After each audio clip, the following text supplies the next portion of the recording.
If we do this, we'd be going in short-handed. Yeah, you mean because he killed all our friends? We owe this to everyone who's not in this room to try.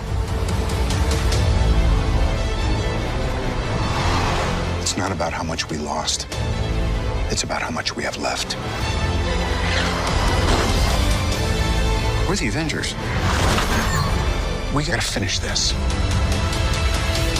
You trust me? I do.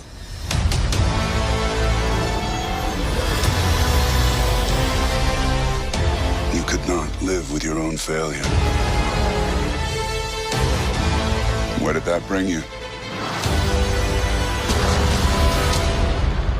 Back to me.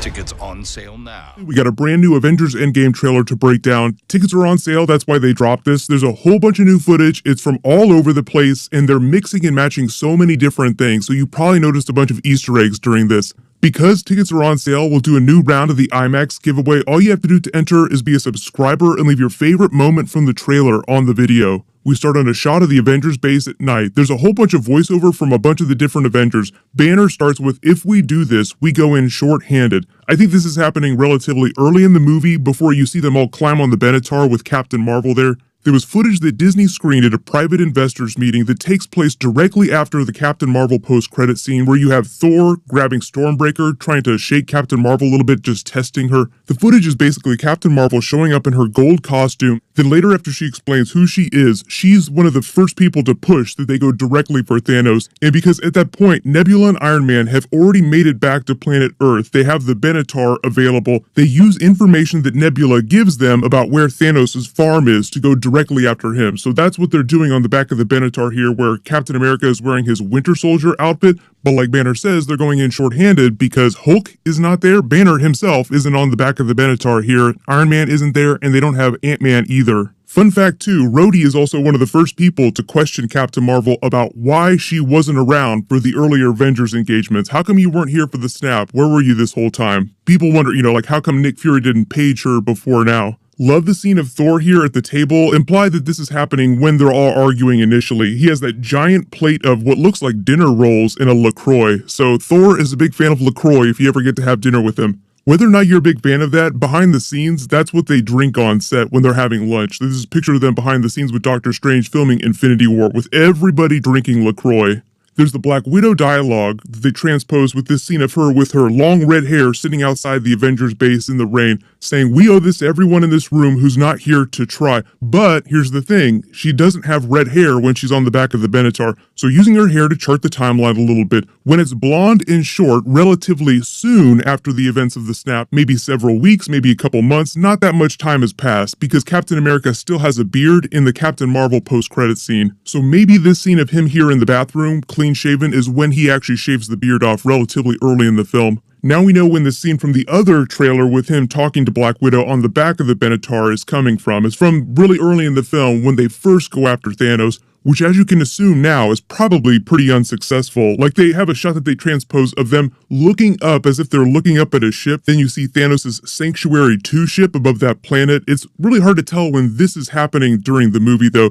And this planet behind the Benatar, when you see them flying before they flash the interior of the ship, is not planet Earth. It's a good reminder that they're mixing and matching footage from all over the timeline of the film, so none of these shots happen one right after the other. They splice in the footage of the Quinjet over Tokyo. This is probably when Black Widow goes to get Hawkeye. We see him later in the trailer, but I think that corresponds to the scene with all the original Avengers together without Thor and Captain Marvel. Also, fun fact that at no point during this trailer do you see all 6 original Avengers on screen together, but really interesting, there are a couple different scenes with different combinations of the original Avengers together, even the one where they fight Thanos at the end of the trailer here. You get the Iron Man voiceover where he's hugging Pepper and says it's not about what we lost, it's about how much we have left. Obviously, the dialogue is from a different part in the film. Like I said, the Stormbreaker scene happens from really early in the film when Captain Marvel is pushing for them to go after Thanos. The first time that they go after Thanos during the movie, it's implied that they fight him a couple different times during the film because it looks like he comes to the Avengers base at the end of this trailer. You get a wide shot of the Avengers base in the middle of the daytime, but then you see Iron Man in his brand new armor with the gold arms, his classic comic book inspired armor, flying over New York City from what looks like much later in the film. The way they cut this, it makes it seem like Black Widow with her longer red hair is smiling at Hawkeye. It is possible that this is after they bring him back, because we see her with long hair when she goes to Tokyo. Because I think that was the whole idea of his scenes from the last trailer, is that like he's high-fiving his daughter there, teaching her archery with them having a picnic on their farm in the background. He has the ankle bracelet on, so you know it's before the snap. So not only has he gone full Ronin, he's got that giant skull tattoo on his arm to remind him of his dead family. You get the scene of Iron Man and Captain America in the alleyway. Do you trust me? This is happening somewhere in New York City later in the film. Captain America is wearing his newer scale armor he has an earpiece in. Captain America says, yes, I think that dialogue comes from that same scene, but the footage of Iron Man shaking his hand, I think is actually him shaking Ant-Man's hand, because look at the bottom of his costume here on the right side of the frame. None of Captain America's armors look like that. Not the new scale armor, not his classic armor from the Avengers film, not the Winter Soldier armor. This looks like Ant-Man's new costume because he has that silver belt on. So this might be from that scene where they're looking at the events of the original Avengers movie. I just don't think that they wanted to show you Ant-Man full in frame, but I do think that he's shaking Ant-Man's hand in this scene. You get that really funny and sad picture of Iron Man looking at Spider-Man's picture with them both giving each other bunny ears, looking in the camera. He has a little plaque that he's holding upside down in frame. That might be his certificate for joining the special Stark program. I think this is left over from Civil War. I think that was the excuse that they used so that Aunt May would give him permission to go to Germany for the little quote-unquote field trip.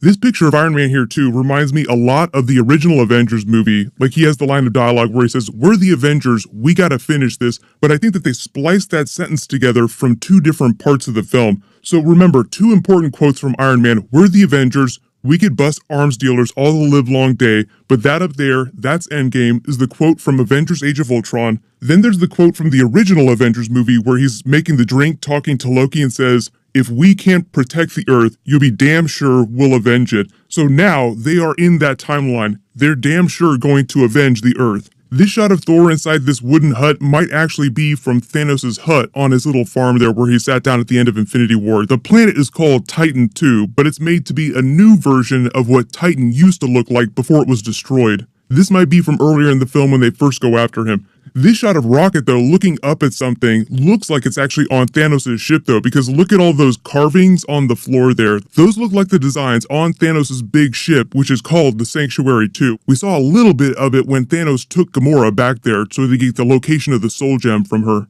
This shot of Captain America with his shield is in his new scale armor. I think pretty much all these next couple of shots are from the same scene at the Avengers base when Thanos ports in. So at some point, he comes to attack the Avengers facility, which I also think corresponds to the scene of Ant-Man in the last trailer where you see him really small. You see like the rubble of this big explosion, like a pencil, all these office supplies. I think that's after Thanos comes and destroys the Avengers base. You get the Thanos voiceover, "You could not live with your own failure, and where did that bring you? Back to me." That line of dialogue might be from earlier in the film when they first go to fight him on his farm. So I think the idea is that there's a couple encounters with him, a couple different times. They're short-handed, like Banner says, and each of those times they're unsuccessful. They probably don't finally beat him at the end of the film until all original 6 Avengers are working together at the same time, everybody at once style. You see him port to planet Earth with heavily damaged armor as if he's been fighting them earlier in the film. This may be damage that they just dealt him when they tried to fight him earlier.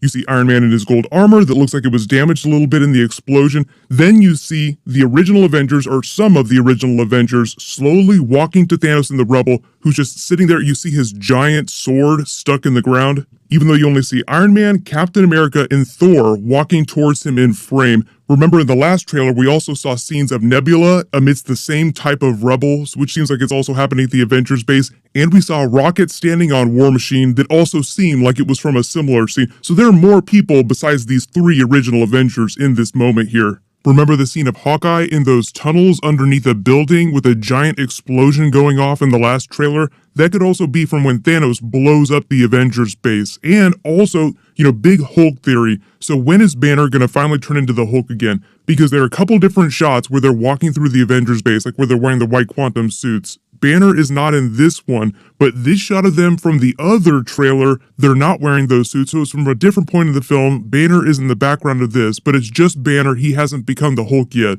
So early theory about the timeline of the film and when we finally get Hulk again, because I know we're all wondering about Professor Hulk. We've seen a couple different models from him wearing different types of suits, one in the quantum suit because of all the toys, but one in this purple looking spandex suit that expands with him when he hulks out. So early theory, Banner does not turn back into the Hulk again until Thanos blows up the Avengers base, and that's what triggers his first big transformation. That would also imply that this fight at the Avengers base is happening a little bit earlier in the film, because I think they're trying to do everything they can to keep footage from the very end of the film out of this. Very rarely do we ever see scenes from the very end, or if we do, they're heavily doctored so that we don't know that that's what's going on. Even if you look at the old Infinity War trailers where you see Captain America grabbing his gauntlet, that's from a little bit later in Infinity War, but there was still a lot of film that happened after this moment, because that was the gauntlet, that was before he assembled all the gems, that was before he snapped everyone, before you got all those other scenes. So unless there's some crazy Photoshop skills going on here, it seems like they wear the white quantum suits and work out this plot before Thanos attacks the Avengers base, because there wouldn't be any base for them to walk through if it was all blown up. Interesting things that we know are in the film but have not seen yet because of all those recent posters they released. We know that Valkyrie is going to be in the movie at some point. I have a feeling that, because we don't see Thor in this giant scene with all the Avengers together, he might be traveling around the Nine Realms looking to assemble a small army to get some help for them in their fight against Thanos. And during that, maybe that's when he runs into Valkyrie, because the Russos revealed that she and Korg helped part of the Asgardians escape Thor's ship before Thanos showed up at the beginning of Infinity War. We haven't seen Wong in any of the trailers. We know that he's in the film. We haven't seen Okoye in any of the trailers. We know that she's in the film too, so we know that they go to Wakanda at some point. I'm assuming Wong also provides some input into what Doctor Strange may have meant when he said, this is the only way, because at some point they will have to address the 1 in 14 million chance that Doctor Strange said that they had. What was that one timeline that he saw where they were able to win? But the Russos did confirm that the movie is going to be crazy long. Now, people at Disney have said that the runtime might come down just like a little bit because people reported that it was going to be over 3 hours, which is crazy long. Think about how many moments you have with the characters in a movie that long. I know it doesn't seem too much longer than, say, like Captain America Civil War, which is just a little over 2.5 hours. But an extra 30 minutes in a film is a lot of extra time. I would recommend that you do not buy the large soda. Just maybe don't buy drinks at all when you go see this film, just to be safe. But I think just based on what all the official people have been saying the last couple of days is that when you sit through the entire credits, like everything in the movie, then it will be over 3 hours long. I know there are a lot of questions about what the post-credit scenes are. We'll talk more about that as we get more evidence, but I have a couple theories about them teasing Phase 4 stuff. I've done videos for that already. I'll link one of them at the end of this. But just post all your theories in the comments, and if you spotted any big Easter eggs that I didn't mention in the video, just let me know in the comments. There was another new Game of Thrones trailer that dropped this morning. I'll do a video for that next. I'll try to get that up in the next couple of hours, but leave all your requests in the comments, and I'll name a giveaway winner when I post new...